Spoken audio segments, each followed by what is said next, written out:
Hi guys, you are watching Pharmacist Tayyeb official YouTube channel and I am Tayyeb. Aluminium hydroxide gel जो United state pharmacopoeia से हमने ली है, ये aqua suspension होता है of gelatinous precipitate का। इसमें क्या क्या चीज होती है, इनसोलुबल एल्यूमिनियम हाइड्रोक्साइड होता है और हाइड्रेटेड एल्यूमिनियम ऑक्साइड होता है। टोटल अगर हम एस्टिमेट लगाएं तो एल्यूमिनियम 4% टू एल्यूमिनियम ऑक्साइड जो है वो that is official figure. Preparation देखते हैं इसकी जो डिस्पर्स फेस है जेल की, वो हम बनाते हैं आमतौर पे केमिकल रिएक्शन के थ्रू। बहुत से रिएक्टेंट इस्तेमाल करके जो है ना हम बना सकते हैं। आमतौर पे जो हम एल्यूमिनियम का सोर्स रिएक्शन में इस्तेमाल करते हैं वो एल्यूमिनियम क्लोराइड है या एल्यूमिनियम एलम है, जिससे हमें जो इनसोलुबल एल्यूमिनियम ऑक्साइड और एल्यूमिनियम हाइड्रोक्साइड प्रेसिपिटेट इजिली मिल जाता है। इसकी प्रिपरेशन की अगर बात करें तो यूनाइटेड स्टेट फार्माकोपिया हमें इजाजत देता है कि आप इसमें ऐड कर सकते हो क्या क्या। Number 1 peppermint oil, number 2 glycerin, number 3 sorbitol, next one is sucrose, saccharin, और दूसरे जो फ्लेवरिंग एजेंट होते हैं स्वीटनर वो भी आप ऐड कर सकते हैं, और सूटेबल एंटीमाइक्रोबियल एजेंट तो आपने प्रेजर्वेटिव ऐड करना ही है। नेक्स्ट इसकी अपीयरेंस को देखते हैं जी। ये व्हाइट होता है, विस्कस सस्पेंशन है, यूज एज एंटीसाइड। मैकेनिज्म इसका क्या है जी कि ये एल्यूमिनियम हाइड्रोक्साइड जेल जो है यूनाइटेड स्टेट फार्माकोपिया से हमने लिया है। एल्यूमिनियम हाइड्रोक्साइड जेल जो है ये इफेक्टिव होता है जो गैस्ट्रिक एसीएल है या स्टमिक एसीएल या स्टमिक एसिड जो कहते हैं उसको न्यूट्रलाइज करने में बड़ा अहम किरदार होता है इसका।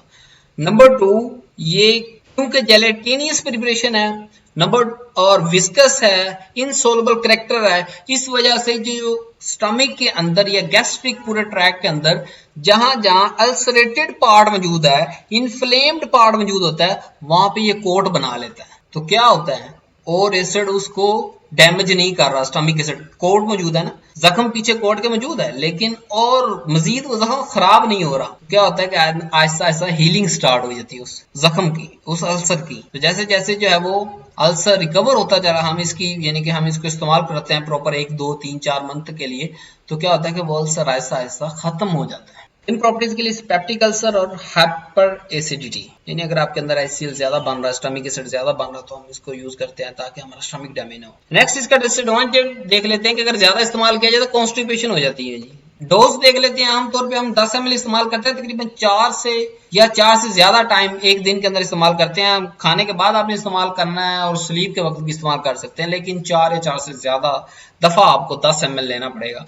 इफेक्टिविटी अगर इसकी बात करें या इफेक्टिवनेस की बात करें तो 10 ml जो है वो इसकी कैपेसिटी होती है कि 13 मिली इक्विवेलेंट ऑफ स्टमक एसिड को न्यूट्रलाइज कर देती है। स्टोरेज की बात करें तो टाइट कंटेनर में स्टोर करना है, इसे फ्रीजिंग शुड भी जो है और अवॉइडेड है कि फ्रीज नहीं करना अपने प्रोडक्ट को। नेक्स्ट हमारे पास इसका एक और प्रॉब्लम है एल्यूमिनियम हाइड्रोक्साइड जेल का, वो है जी trivalent cation is a problem. अब एल्यूमिनियम हमारे पास इसके साथ 3 एटम बाउंड हो सकते हैं, तो ऐसा एलिमेंट जिसके साथ 3 और ग्रुप अटैच हो सके उसे हम क्या कहते हैं केमिस्ट्री की लैंग्वेज में ट्राइवेलेंट। उसमें पॉजिटिव चार्ज होता है तो कैटाइन कहते हैं, यानी ट्राइवेलेंट कैटाइन।